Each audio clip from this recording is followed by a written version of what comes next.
শুভ দুপুর সবাইকে। আমার বাড়িতে এত কিছু খাওয়ার পর চলে গেলাম বাগানে। দিদুনের বাগানে একটা জামরুল গাছ থেকে তুলে খেলাম।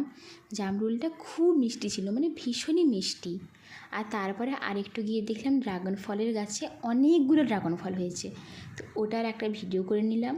তারপরে দেখলাম ঝড় উঠতে শুরু করলো, আর ঝড়ের মধ্যে এই অলকানন্দা গাছটা দেখতে এত ভালো লাগছিলো যে কী বলবো, মানে ফুলগুলো যেন সোনার মতো চকচক করছিল। আর আসার সময় এই পাঁপড়, মিষ্টি আর দই খেয়ে বাড়ি ফিরলাম। তো আজকের ব্লগটা এতটাই, টাটা।